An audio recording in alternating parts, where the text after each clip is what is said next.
It's Tuesday, the 11th of February, 2025. Welcome to the Fast 5 Business News by Fear and Greed, where we give you the top 5 business stories you need to know in just 5 minutes. I'm Michael Thompson, and good morning, Sean Aylmer. Good morning, Michael.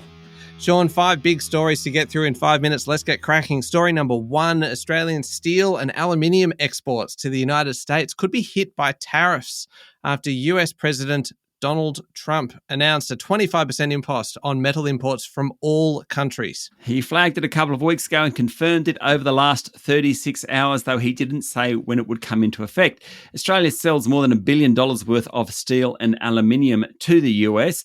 This has actually happened before. When Donald Trump was there first time round, Malcolm Turnbull was Prime Minister. He negotiated an exemption for Aussie exports on the back of Australia having a trade surplus with the US. Yesterday, Mr. Turnbull said Anthony Albanese needs to do the same thing. Mind you, back then, Canada, Mexico, EU, they all won exemptions. Well, Donald Trump doesn't seem to be quite so friendly to them this time around.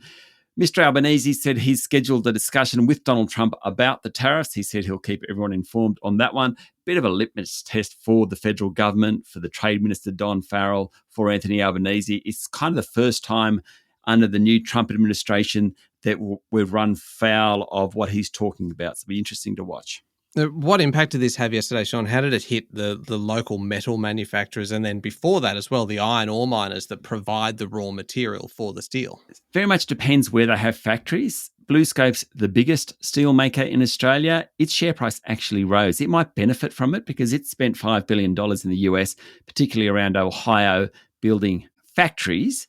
Generates about half its profits from its North American operations. That might be okay. Bisalloy Steel, another company here, doesn't operate in the US. Its share price fell. You mentioned the big miners, BHP, Fortescue Mineral, Rio. They export iron ore to China. Of course, that goes to make steel. Fortunately for them, most of that steel is used in China, not sold to the US. Okay, moving on to story number 2 now, Sean, and profit season kicks off properly this week. JB HiFi was the first big name to report yesterday. It posted a big jump in sales, a decent rise in earnings for the second half of 2024, setting a pretty high bar really for other retailers who are reporting profits in coming weeks. That's right. JB is a bit of a market darling. It sells everything from fridges to computers, also owns The Good Guys. Revenue up 10%, profit up 8%.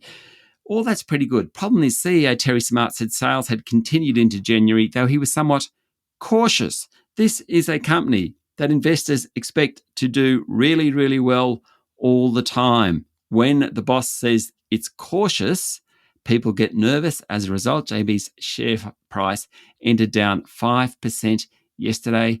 Quite the drop. Story number 3, the share price for Carsales, Sean, fell 7% yesterday after it reported slightly disappointing earnings and said that demand for second-hand electric vehicles had dropped. Well, demand for second-hand vehicles is generally okay. Falling prices of new EVs, particularly Teslas, is hurting the second-hand EV market, said Cameron McIntyre, the CEO of Carsales. Now, last year, Tesla cut prices on the Model Y. Last month, BYD, the second big EV maker in the country, said it would sell the first sub-$30,000 EV in Australia. So when you have new car prices falling, that does nothing for the second-hand car market. The other thing about Carsales, which investors didn't like yesterday, is the company's delaying price increases in the US, which is its second biggest market. Story number 4, there's more bad press for WiseTech Global, with a former employee suing billionaire founder Richard White and his new wife Zena Nasser over workplace issues. Comes after a high-profile legal dispute between Mr. White and a former lover last year resulted in a settlement. The claim against Mr. White, Ms. Nasser, and the billionaire's private investment vehicle comes as WiseTech confirms it's investigating 2 confidential complaints made by an employee and a supplier against the company's founder.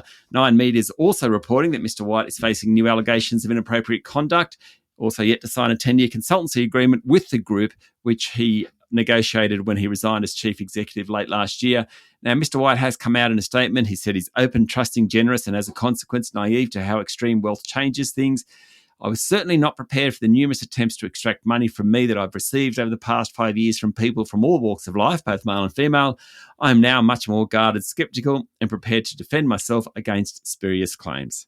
Last one, story number 5, Sean. The Philadelphia Eagles have beaten the Kansas City Chiefs to win the Super Bowl in a game that was pretty much over by halftime. The surprise, though, was the booing of two of America's superstars. Yes, Donald Trump was booed. You don't see that very often. He was cheered as well, but about 50-50 on that one when he appeared on the big screen. So too Taylor Swift, whose boyfriend Travis Kelce plays for the Kansas City Chiefs.